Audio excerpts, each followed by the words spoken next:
Wow. Oh my gosh. Oh yes. That was cold, brother. Well, gonna need a minute. Yeah. Thank you, Johnny. Thank you. We did it. We did it. We missed it. A minute? It's okay. What did he? You crept up behind him? Yeah. He was in his case or Yeah, he something? went over there all by himself, so it's okay, now's the time. Oh, man. Amazing. I'm blasting the plug. Tell me we gotta go. Hey, we're late, we gotta go! Oh, there's nothing I can do. We gotta go! Well, you fucked up. That didn't count. Oh, it didn't. Counted on my book, so if you want to keep it going, we can. I'm not scared of you. Okay. Tiny, sad little criminal. Never seen Zach so happy all tour. Just look on his face on the sneak attack. What do you like? Alright, let's take a walk. They call him the ice. Because at least we got him with the ice. Yes. You know, he's all cleaned up.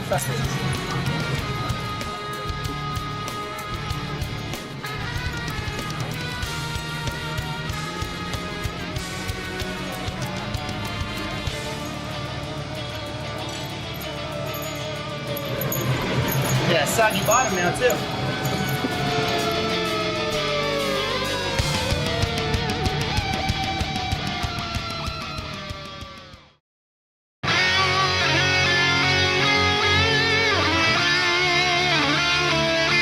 So for today's episode of Breakdown for Beast and the Harlot, we have a bit of bonus material for you. We thought it'd be a really, really cool idea for Brooks to pick a song of the Rev's playing that he was a fan of, that he can analyze and delve into and enlighten us to maybe what the Rev was thinking and how he was executing such impossibilities, and then how he's able to execute such impossibilities night in, night out. So I'm really excited about this episode. So thanks for picking this song. I'm excited. Thank you. So here's our intro. So no real beat, right?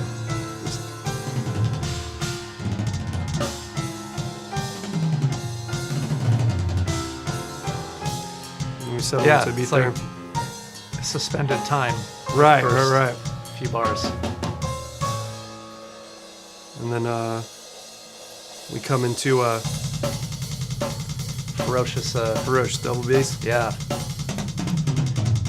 Yeah, I just wanted to add, I mean, I always loved the placement of the fills and Right. the combinations that he used. It's just brilliant how it all connects. And did that intro evolve into Jimmy incorporating those fills later on? I mean, was it just the accents at the beginning? Yeah, Or, I remember him formulating all those things prior to that and coming Okay. in with a bunch of different crazy fills in between. I know we wanted to have this big metal style orchestration. Yeah. You know, and so here we go.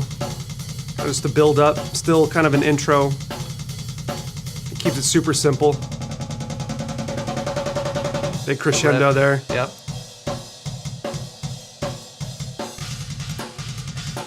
Right.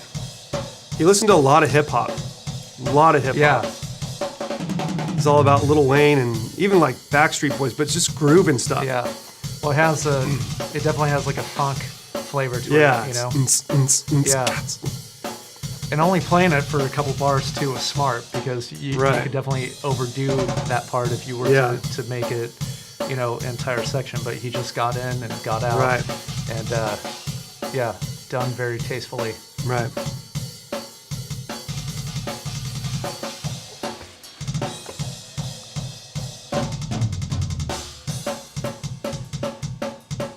Just the money beat. Yeah. Yep. It's not exactly how you would play, but I know he was very influenced by you, especially from the punk thing. So a lot of metal upbeat stuff would sound like doop-bap, boop-bap, boop-bap, boop-bap, boop-bap, but this doop-bap, boop-bap, boop-bap, boop-bap. This has a more, So yeah, instead of playing a metal part for this, Right. this is punk. this is punk. And you can correct me if I'm wrong. But to No, me, you're it's- absolutely right. I mean, the first band who I ended up playing with to do this beat was the Vandals. Like, Yes. I had, you know, usually it was either do-da, which is also like a metal punk beat. Right. I think we call it the 1-2 beat. Yeah. Sped up. But to have that hesitation, it just gives it like an air and Right. To me, it just adds breathes so much, better. and it's got feel. Yep. You know, like it moves. It's bubbly. It's bouncy. It's what we love about punk rock, and that's the foundation. Yeah. That groove breathes more life. It's just a bunch of yeah. shitheads playing some fucking really crazy fast music. You know, Yeah. It's not so polished. So this is over the solo here.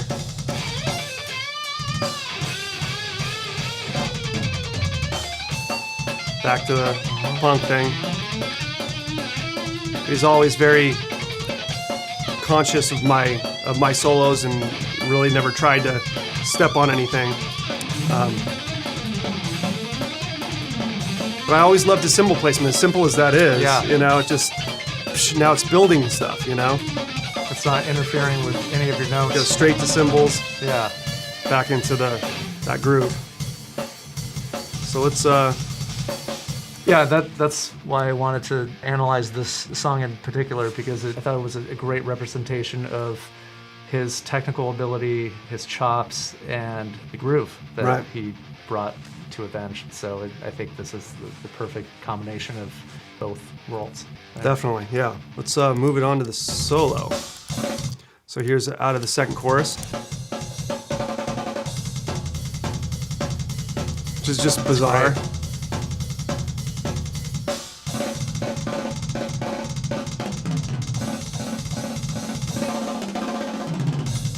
And all those placements are just so bizarre. And I think with the music happening, you Yeah. don't realize.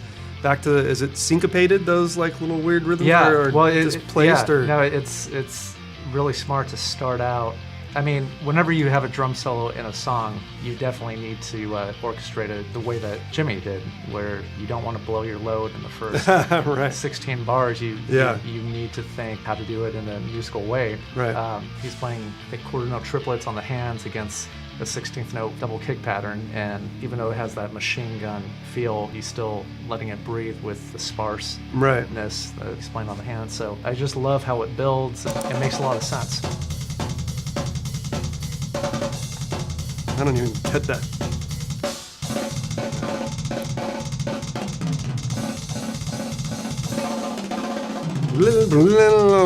Yeah. So what he's doing after those triplets at the beginning is he's playing combinations of 4. So those are 4 on his feet Yeah. too. which at that tempo is really hard to articulate.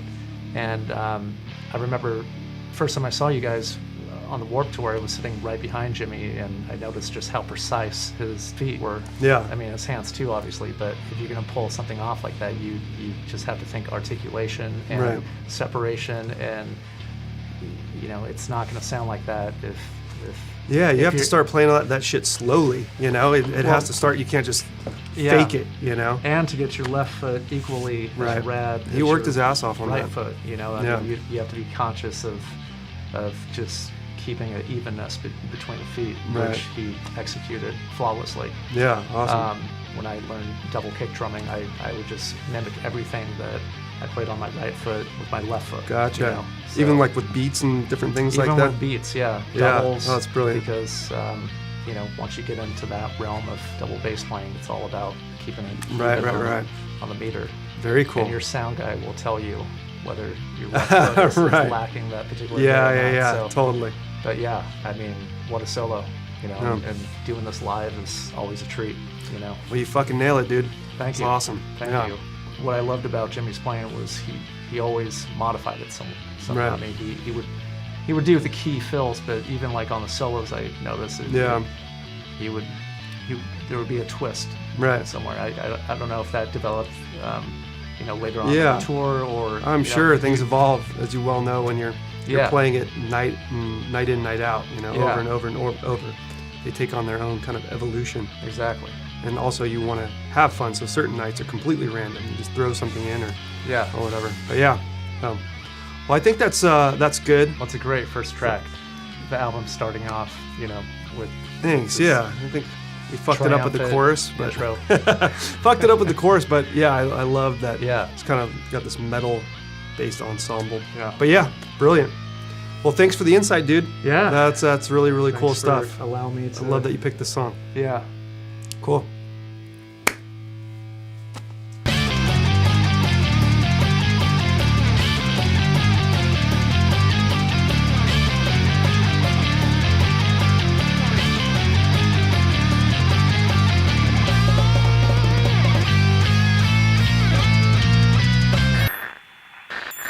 All right, today we've got a performance from 2017, and who were we on tour with at the time?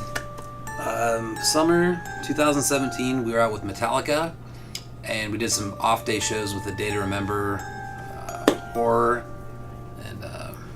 And who else was on that tour? We will find out, and we'll talk about it in the next video. But this is a performance of Nightmare, kind of celebrating the 10-year anniversary, and there's lots of mistakes.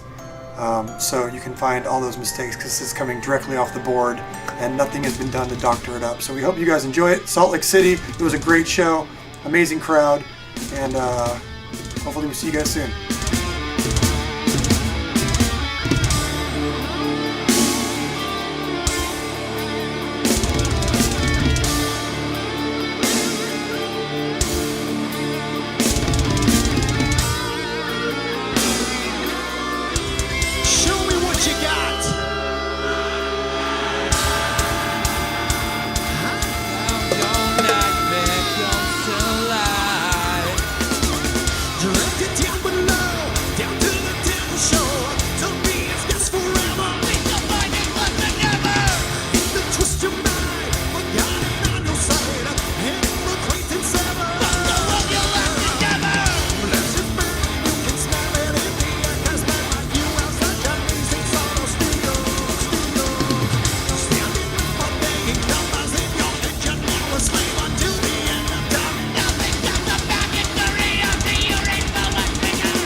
Planets, super heavy, dark, really driving. I think that everything behind that was kind of just like this really apocalyptic type of feel. Small little Earth and a big pissed off universe against us, and basically we're screwed, and the music transcribes over it. It's dark, it's super theatrical as far as, you know, we have tons of like horns on it. It's just all over the place. There's like a full-on orchestra.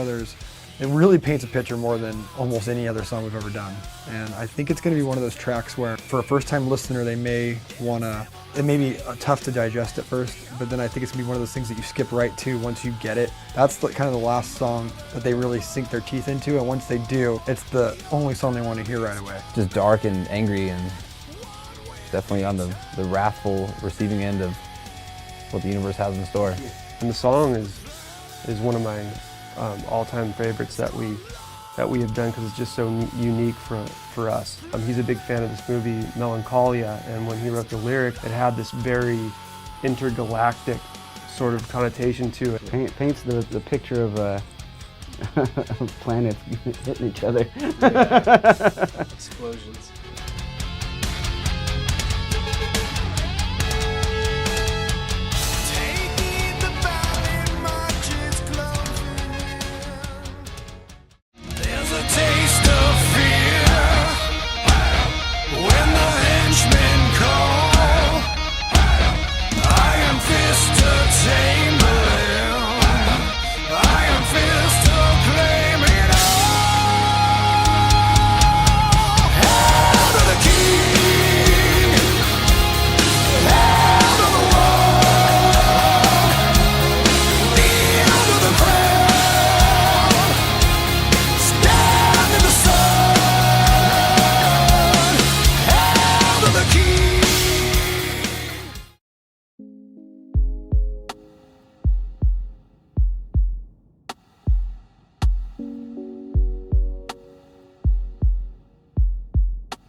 Something you may or may not know about me is I like to drink.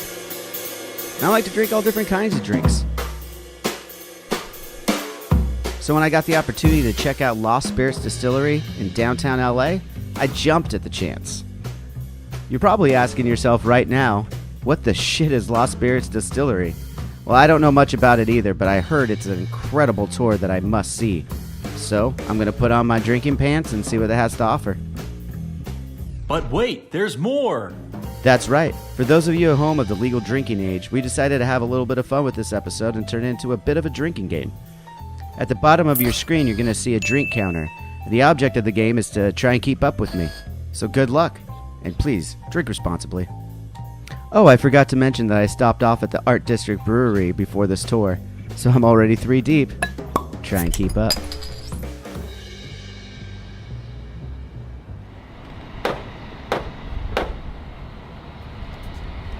After the long drive from Huntington Beach and 3 beers in, I was definitely happy that someone was here to let me in, because it was time to break the seal.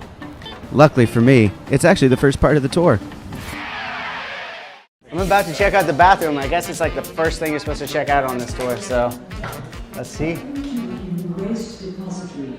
It's a bathroom. Internet for appropriate entertainment during your time here. So please enjoy this special offering from Z Frank. Here we will explore true facts about the sea pig. Here is a picture of a land pig. Get a look at the sea pig. The sea cucumber, meanwhile, I'm learning a lot about a sea cucumber right now. a sea cucumber. Am I a sea cucumber? Defensive adaptation. I mean, I guess this is the very beginning. This is only the bathroom, and I don't want to leave, but I bet there's other people needing to pee, so we'll get out of here. Well, now that we got that out of the way, let's see what else they have in store at this magical place. Hey, what's up, everybody? Thanks for tuning in to a very special edition of Drinks with Johnny. I'm here in downtown LA at Lost Spirits with my friend Taryn here. He's going to be showing me around for a little bit here. Thank you so much for having us. Our pleasure. Awesome. So what do we have here to begin? We've got our Abomination series of peated malt whiskeys. So we're starting you off at a cool 54% alcohol. Oh, cool 54. Yeah. Well, yeah. I like it. We're starting out nice and mellow. Heavily peated, and take a nose, take a sip, enjoy. Nice. For those of you who don't know much about peated whiskey, well, the peat is actually made from thousands of years of decaying vegetation, animals, and moss. Now they take these peat bogs, turn them into peat bricks, then burn those bricks and expose the malt or barley to the smoke, thus giving this whiskey the distinct flavor that I love. That's really nice. It has a lot of, that's really peated. I like that. So I'm a big fan of like the Isla region and everything. This is very in there. It is. Actually, it's peated to about 50 ppm. You called it correctly, Isla. It comes here unmatured, only about a 8 to 12 month old cask. We run it through the reactor that you'll be seeing a little bit later. The whiskey was so good, I was really hoping Taryn was going to pour me another glass, but then... I guess we're moving on. It's time to follow Taryn into what appears to be some sort of jungle.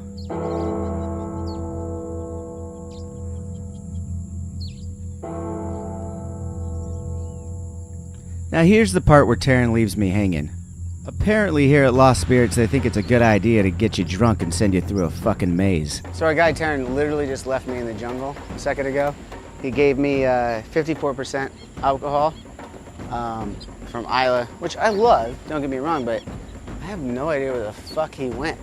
I think I'm supposed to go this way. I'm in a maze, I'm in a jungle. I think this is part of it, I guess. Like, there's a fucking donkey? I don't know, man. Hi, donkey. I mean... Welcome. I made it through. You made it through. You made all the right turns. First step, right? Yeah. All the right turns, couple left turns. You passed our field sobriety test. Congratulations. Thank God. I usually fail those. Well, I did it. I made it through the maze and found Taryn. I wonder what he has for me next. Lost Spirits actually started nearly a decade ago up in Northern California, a little town called Castroville. In 2014, all production came to a halt and we closed that distillery for good because of the results of one experiment. But for more on that, if you'll please come with me. Oh, I can't wait. Welcome, guys, to the Library of Failed Experiments. Oof. This is actually where I was born.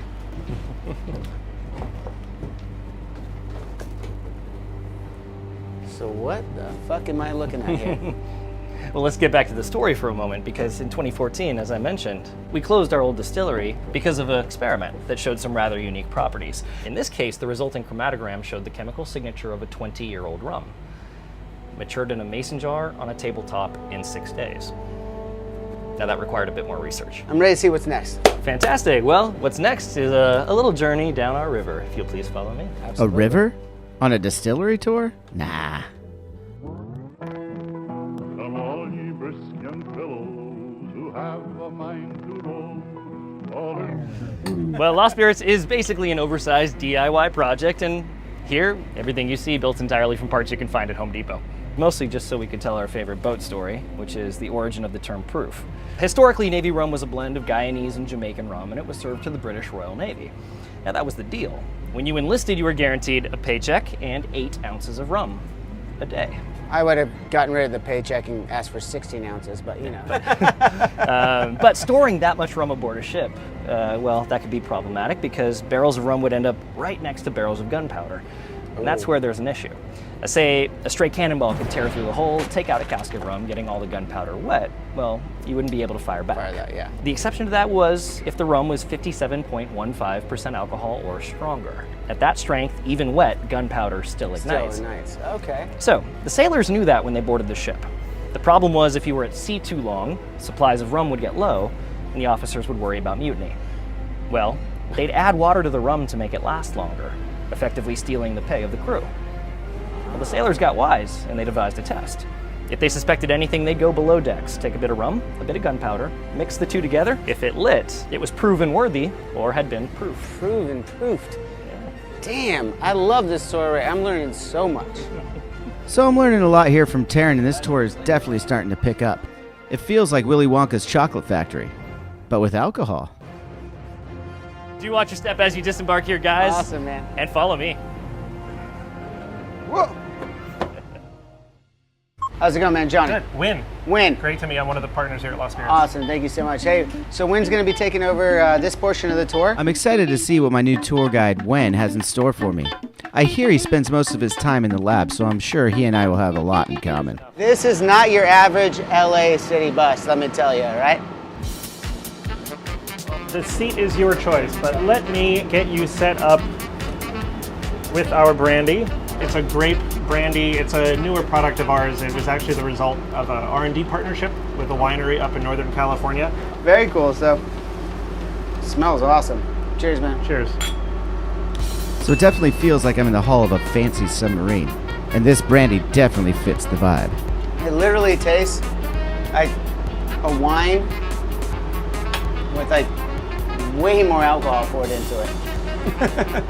This is the best batch of brandy we've made so far. It's fantastic, man. Like, I feel like, well, I mean, I drink a lot of stuff, but I feel like I could drink a lot of this.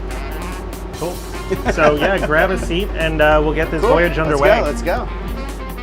Well, by the crazed look in Captain Wynn's eyes, it looks like we're going under. I better hold my breath. Right. So we've got a little bit of a voyage ahead of us. At one point, we're going to need to go under the LA River. We've determined that that's the most efficient form of travel to get where we need to go. Damn, I mean, that sounds great. I'm going to interrupt you because we're going to need to dive.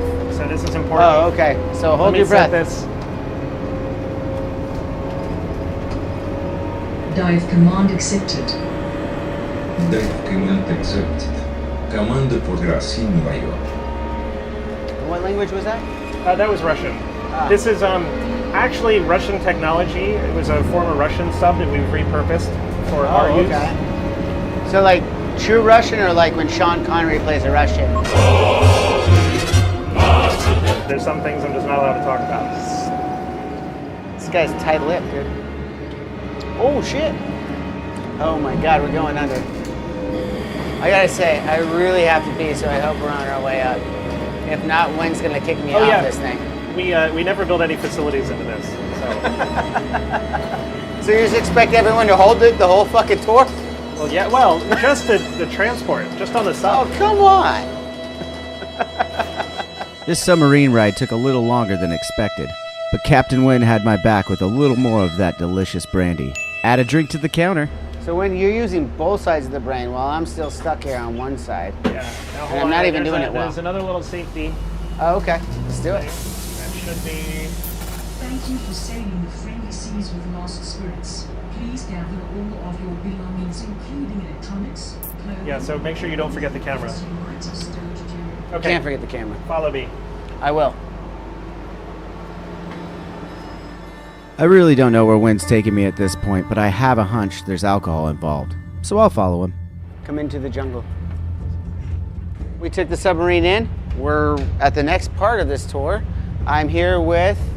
So hi, my name's Brian. Brian! Yeah, good to meet you. Johnny, pleasure to meet you. Pleasure. Man. Thank you so much for having us. Yeah, so I'm the original guy who dreamt this crazy place up, and I get to be your tour guide for this part of the tour. By the way, welcome to the fermentation jungle. This is the fermentation jungle. Yeah, this is actually where we ferment our rum. There's actually some fermenting right there. If you want to see bubbling and fizzing, you'll need to hold a flashlight into it. So yeah, what you're drinking here is what's called a Jamaican high ester rum. Now, most people have never had one of these before. They're really fun. Go ahead and take a sip. They're really entertaining to drink, and they're also really entertaining to talk about. My newest tour guide, Brian, was not wrong. This rum is great, and the flavors just keep going on a fun journey. But what's real interesting is the story of how it was originally made. Okay. Basically, you dig a hole in the ground that's about 10 feet deep by 10 feet wide, and then you take a goat, and you sacrifice the goat to the local gods. And you leave the goat's head in the sun for a week until it becomes a bloated, rotten, disgusing mess. And you roll the goat head into the pit. Fucking goat's head? Well, a very, very small part, and maybe not true. It's maybe not true. Not that it's not true, but it maybe not true. We don't know. So the pits are all more than 100 years. Well, the reason you did it was to get the bacteria so you could throw them into your fermentation tank. Gotcha. And then the bacteria talk to each other by making chemicals called short-chain fatty acids. It's how bacteria regulate their population density. Now those are all. I definitely like Brian, but a lot of the things he was saying was going right over my head. He's way too smart for me. That's fucking fantastic, man. You guys have any questions, or should I take you out to the barrel room?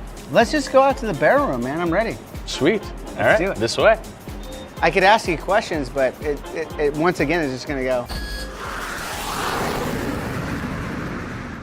All right, these guys are clearly having way too much fun. They built a fucking carousel in the middle of the tour. It's the only way to get you to the barrel room. The only way. Can't use your feet. And welcome aboard the first attempted journey to get people to the barrel room in a more efficient fashion. This is the first voyage of this thing. So all you fuckers in LA think you're really cool. I got the first fucking tour. So needless to say, I was feeling pretty excited about being the very first one on this part of the tour.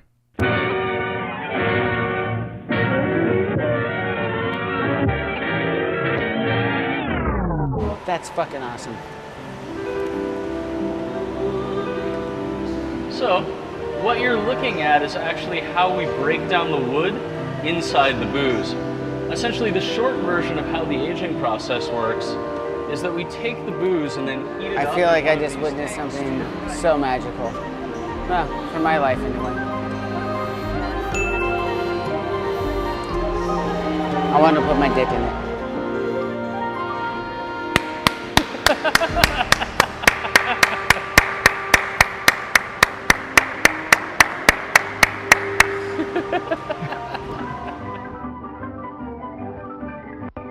So after the amazing carousel, we are back here with Wynn. Great to see you again. I didn't think you were going to hang out with me again. You're too much fun. You came back because I'm fun. All right, what do you got for us now? So welcome to our R&D lab. Looks like this is where all the important stuff gets done. Wynn's a pretty smart guy, so I figured I'd impress him with some of my knowledge and intellect. The red ones are red balls, and the black ones are black. No, I'm just kidding. No, you are totally correct. Here's one that's up your alley. Our desire to have a Mai Tai. Ooh, I love Mai Tais. Perfect. So the original Mai Tai was first created back in 1944, but it used a rum at the time that was really sort of a mistake and an aberration. It was called J-Rain FU17. Ray J 5. What the fuck did he just say to me? There's nothing like it. There's been books written about it. So we wanted to try a 1944 Mai Tai, All we need to do is get our hands on some J-Ran FU17. There is another tasting room coming, so I'm gonna close that part of the story. I'm gonna call that part 1, and then I'll continue on the journey. But we'll sort of get you moving onwards and upwards. I see where we're going. So I really don't know what my new friend Win was just talking about, but I am excited to hear the rest of the story, so I'll follow him. Okay, which part can I take? Okay, I'll take this. Oh, this is my far too cluttered desk. This way. This way. Apparently, the bottles on Win's desk are not for free. I guess it's time for us to go back to the other side of the distillery. We're going back in. Captain Win has navigated us back to our submarine, but something seems different this time. I love her already. This is our other heavily peated malt. This is Sayers of the Law. Honestly, at this point, I don't know what I'm drinking. I think I just drank brandy. Now, I want to give you part 2 of the story. The Mai Tai. Our quest for the Mai Tai. Our quest for the Mai Tai. I told you I was not going to leave you hanging. Okay. Okay. So, part 2, Mai Tai. Let's go. So, the only way, really, to truly have a Mai Tai, a 1944 Mai Tai, as it was originally intended, we've got to get J-Ran FU17, but the stuff is $250,000 a bottle. So, we tracked down a collector in New Orleans with an open bottle and went to him to get a sample, but basically, he said, I'll tell you what, I have a challenge for you. So he sent us on this Legend of Zelda side quest. He said, I'll give you a sample of J-Ran FU17, but here's this other rum that proved to me you can clone this first. A sample of 150-year-old rum from a historic colonial American rum distillery in Medford, Massachusetts. Yes? Again, I find myself not able to fully follow this conversation, but Win seems pretty jacked up about it, so I'll hold it all together. This sort of J-Ran FU cloning project and the side quest for Medford 1858 has been easily a 2-year project now. Not only is there an incredible science behind this distillery, Jesus Christ, I had no idea what I was getting into. So I walked into today not knowing anything about the Lost Spirits distillery. I came, I saw, I conquered. I drank, and I drank some more. I made a few new friends. I went through a maze. I rode a boat. I learned a really cool story about a goat's head. I took the maiden voyage on their carousel. I even tried to take my own free sample. I highly recommend the Lost Spirits Distillery tour, and I would definitely come back. If you do make it out to the Art District in downtown LA to check out this distillery, please do the right thing. Be responsible. Make sure you get a ride, a DD, somebody to take you home, because you're probably going to need it. What did I just say? I don't know. Thanks, man. We'll see you next time. Hey, check out Lost Spirits, downtown LA. All right, man. Fuck you. See you later. That's our outro, bud.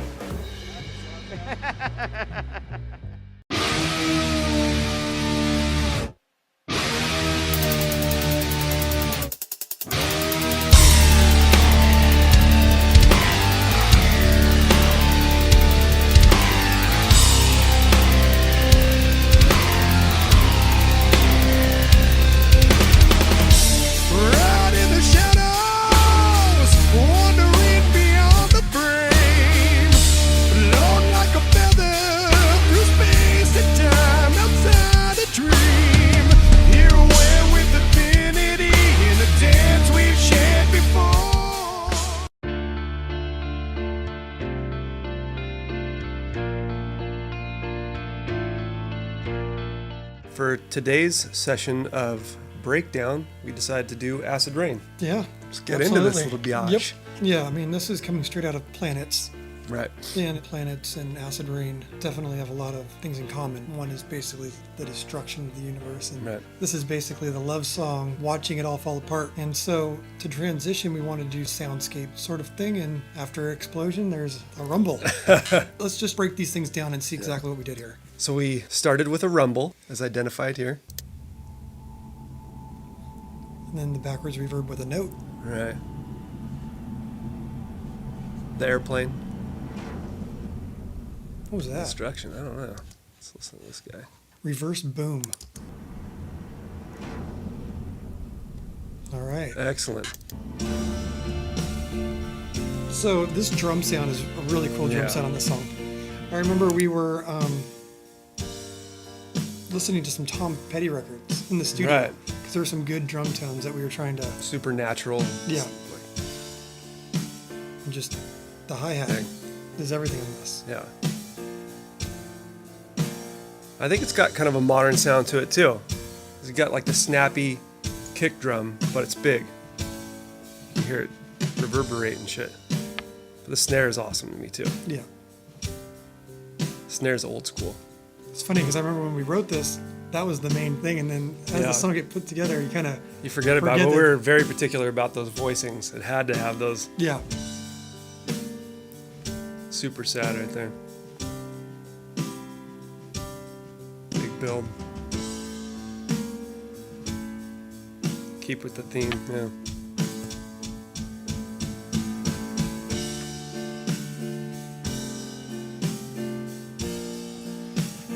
I mean, something we've really utilized more as we've gotten older is the descending chords. I was just gonna say, yeah. I mean, and keeping that voicing on top the same, you know, it's like classic Elton John type stuff, you know. And those are cool. That's a cool change right there in that verse.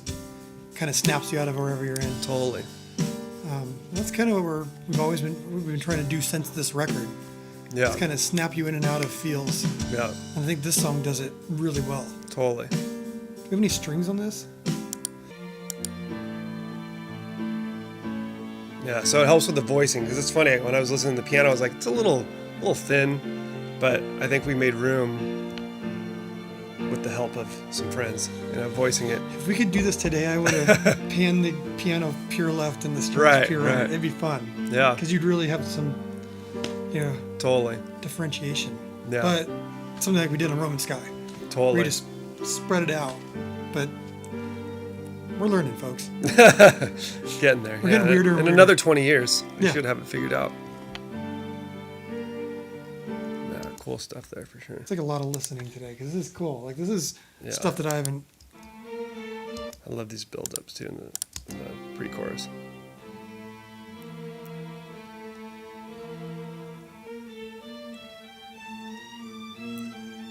So, and people that don't know, like we record all of our strings live. Right. We do real string sections, and one thing you get sometimes is you'll have one microphone picking up other people in the room, and so sometimes it's a little more difficult to navigate the mix or navigate certain things, but we've always felt that the real players bring something really organic and special to the performance, and so it's always been important to us to have everything be live and real. This is a real grand piano, real players playing all this stuff and notes that we've written, you know, we don't kind of just sit there and go, oh, well, let someone else write it for us, so we kind of like to geek out on that. I think this is the only manufactured sound we did. I think this is the keyboard. Yeah, there's no way we wouldn't let that fly. Yeah, no live players there. Yeah, you just play a chord and move the fucking bass around anywhere, and then you just got, you know, your song's written. Cool. Let's go to the bridge. Cool. You know, we want to talk about songwriting stuff. One thing that we did on this song is we hold a little back. We keep extending on parts as the song evolves.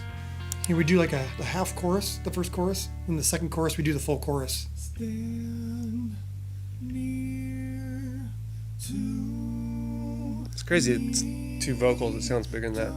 Some effects. look, be brave over the blackened moon. It's a little trick to minor right there. That was always so hard to sing live because you're coming off of that big chorus and then it's got to get so soft, and then it's always difficult live. Well, you make it sound easy. Well, thank you. My favorite effect right there, dude. Oh yeah, so good.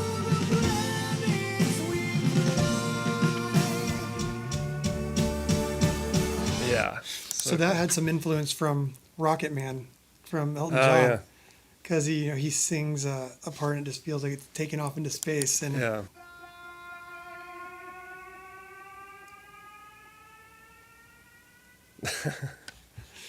Kind of cool. Yeah, it's weird how that does sound kind of, but tucked in there, it's fucking super emotional. Yep. So let's break down the guitar and the piano on this bridge. You know, these are the parts that I live for with Avenged, which are the bridges, or like the cool key changes, the cool chords, the parts that can bend your ear a little bit. So here we go.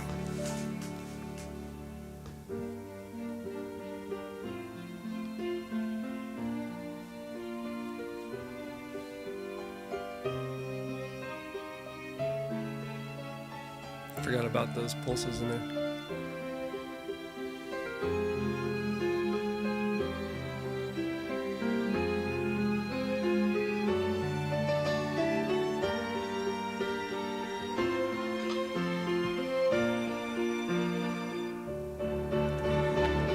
Here's a solo. Love that. It's fucking harpsichord or some shit. This is the first time I attempted a blues, just a traditional blues solo for one of our songs. It kind of reminds me of the end of Fermi Paradox. Yeah, totally. But that's even darker. Totally. You call it the dark blues?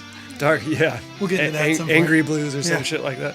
I'm noticing something here, and this is probably, could be interesting to people that are writing or trying to produce. One thing we do there, to like change the feeling of what's happening there, we took all the strings out. Right. So it's like guitar only for the guitar solo, so that when the strings do come back in for the chorus, you know, it's like it's an event. Call. So all strings are out for the first time in the song. Right. And so basically, sonically, the guitar is taking place and it's taking place.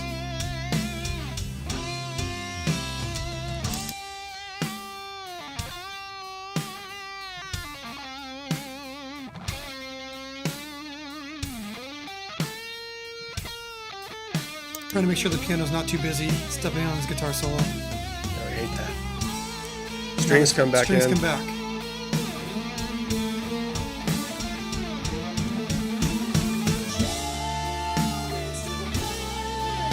And the oldest trick in the book. Yeah. Continue the guitar solo. Yeah. And there's like really lines that we need. I mean, you think of those parts as the solo, or as, the vocal eventually. Totally.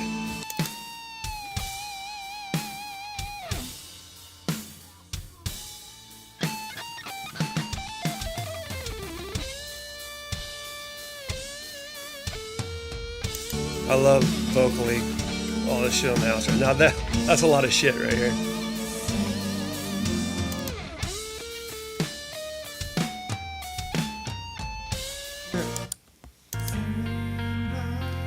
So usually when we do background vocals, we'll do double each line and then we'll pan them out hard. Yeah. We kind of change that a little bit on the stage, get a little more creative with stuff. Yeah. But from this record all the way to the beginning, that's what we did.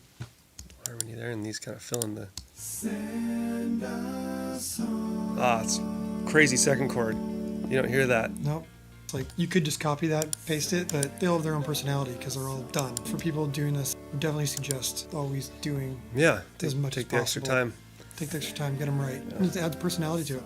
Then we got the jet plane again.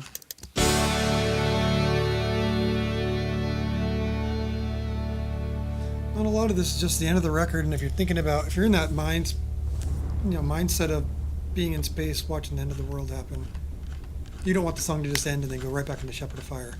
So a lot of this is just, you can sit there and think about it for a minute. Yeah. So. There's some ambient shit. So pretty easy. The rumble's back. Some rain. Classic. Rain in space. It's gotta happen.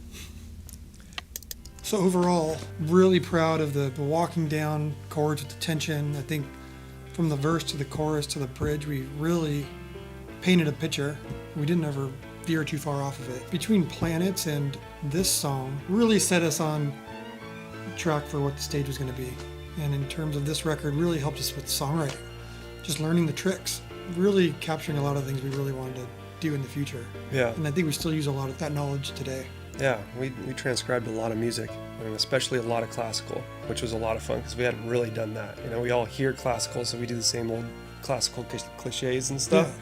But I mean, just going through Bringer of War, Mars Bringer of War, the Holt stuff that was super influential for that crazy John Williams-esque type shit, to all the classics like Beethoven, Mozart, Chopin, all those guys, really cool piano stuff, you know? It's so funny because the keys are right there in front of you, and the way they would work their way around a piano is just so different than the normal mind, and it's like almost like they're breaking rules every time. Each one of them, so educated, such virtuosic behavior that's classic from the other person, but then taking it to their next fucking level each time. And so we'd go to another artist and it'd be the same but different, you know? It's so bizarre. But yeah, really cool experience. That's what I mean.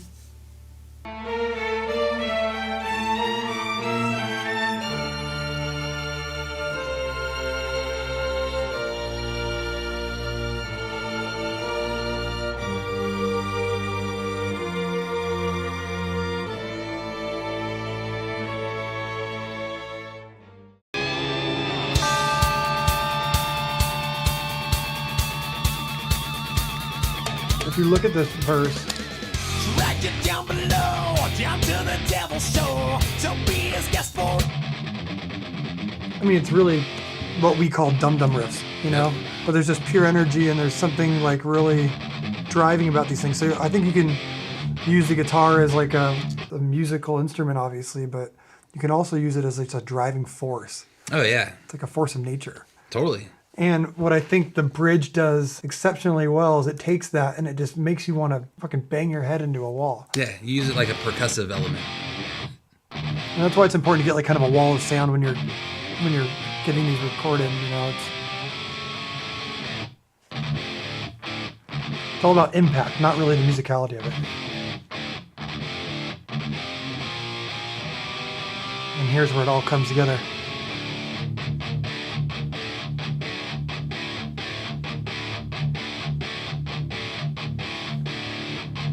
Fucking rhythm guitar's favorite thing to hear, baby. Yeah.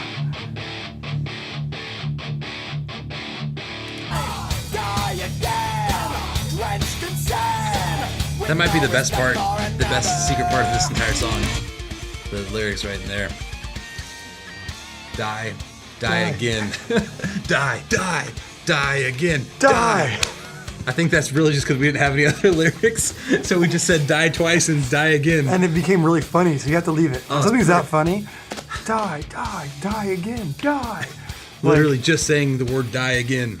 And, you know, Jimmy was around during that lyric as well, and when you have 5 people that think that's hilarious, it's so funny. Then you have to keep it. Kind of like when Jimmy says skull in Save Me. It's just like, why does he say skull? It has nothing to do with the song, but you have to leave it. That's my all-time favorite. Die. Let's hear Die it. again.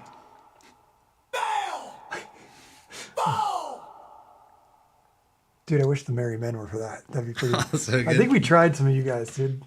Die. Fight, not to fail, not to fall, or you'll end up like the others. Die again, drenched in sand. That's the fucking Easter egg of this entire album. The So true good. Easter egg. Die again. Die. Oh.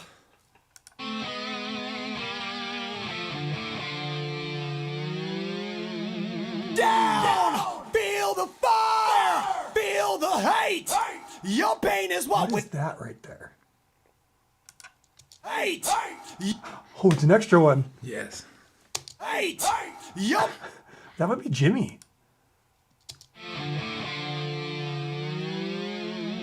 down, feel the fire, feel the hate. Your pain is what we desire. I hope that's. Hate. Oh, it's James Hetfield. Hate. Yeah, dude. Oh my God. That's definitely. Why is that in there? Like it's. It might have just gotten forgotten. Might have just forgot to take it out. Feel the hate. Your I don't even hear it in there, but it's a must. I think some of our best songs are like when you think of energy first, and then you just add the musicality on top of it. Like, yeah, there's a riff and there's like the power, but then there's like all these things that we did to make it more musical. But if you go music first and then try to make it heavy, it's harder. It doesn't usually translate as well. No, absolutely. So That's how you get dynamics, you know? Totally. Worry about one thing, the feel and the heaviness, and then you can work on the notes later.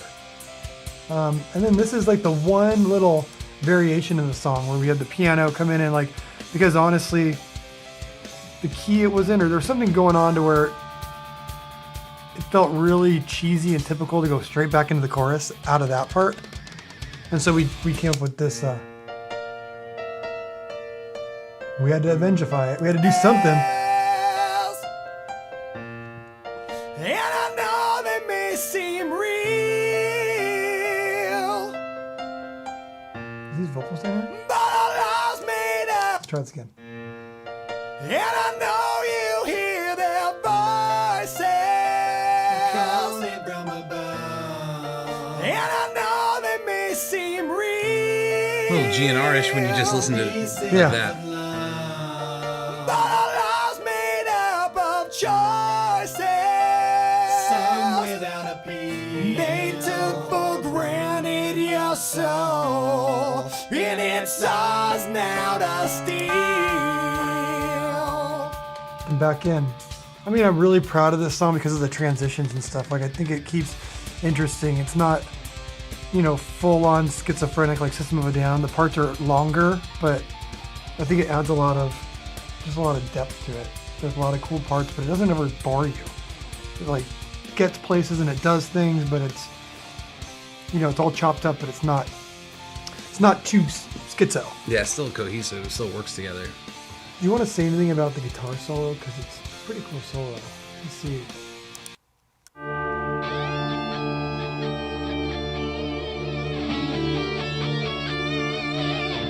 Yeah, just coming back to the spookier notes, and then it kind of gets a little boozy feeling.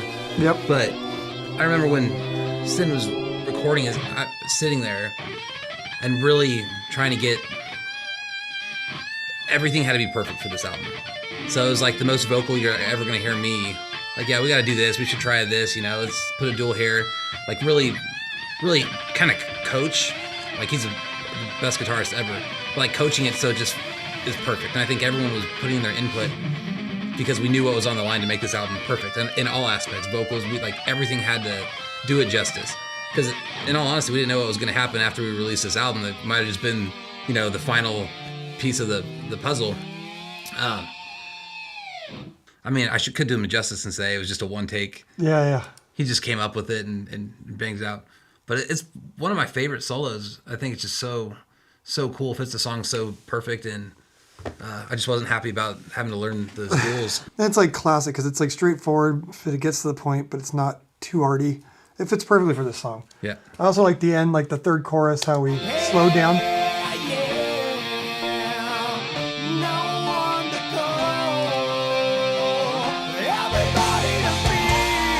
The first time you hear the chorus broken down like this, you know?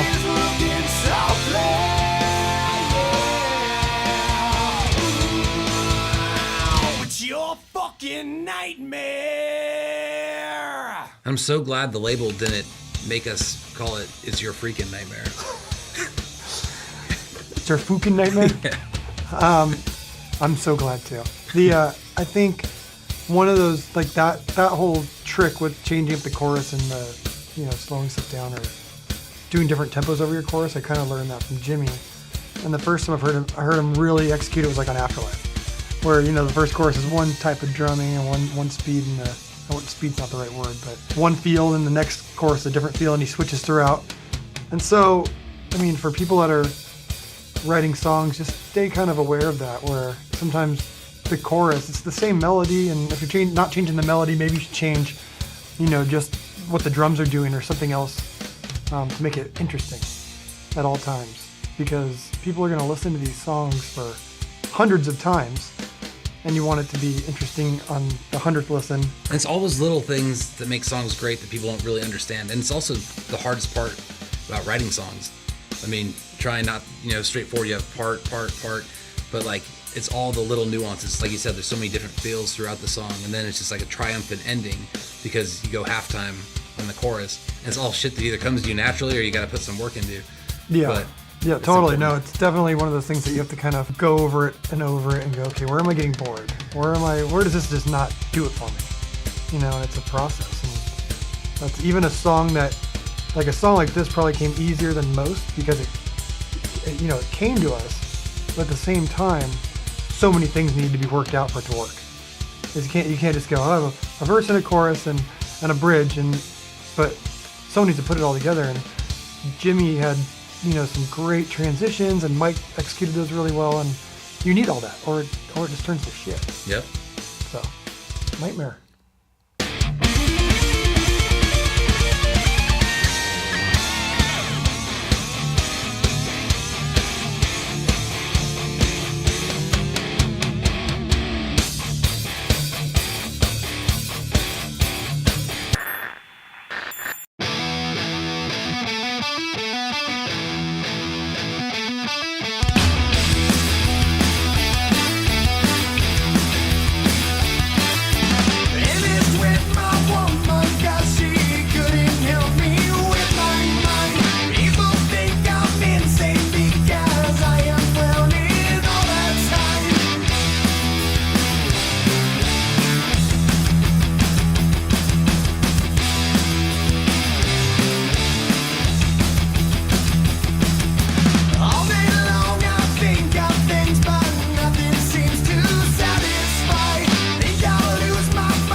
in place my plastic bones. Gas button eyes reflect an image, and all seems as it should, but there's nobody home. This new record might be my favorite, honestly. Greatest album of the year. The songwriting, I think, is art. I have seen Avenged Sevenfold 18 times. 54 times. This is my 63rd. Their music means a lot to me. I come from Belgium, so far away. Every song is an individual masterpiece. Fucking insane. Battelle, that's my personal favorite. It's about time you're back. Please attend all model citizens. RSVP if we can count you in. MC as we play pretend. Sing, no it don't take you wait till you can. In case we don't see you again. Good afternoon, good evening, and good night.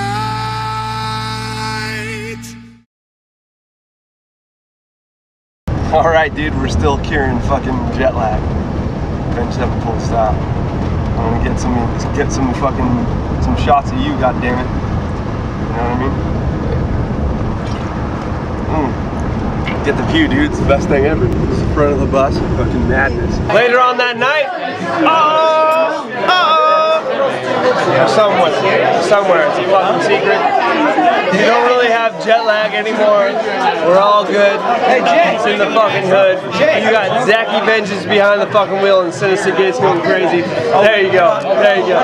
You got some fucking, you got some Rev, you got some fucking Johnny Christ, J-Boy Cree stuff, and then you have the crew. Look at those boys. Yo! Crazy. What you get? See the cure for jet lag, baby? See that shit? There ain't no stopping. There ain't no stopping some of this too. Oh yeah!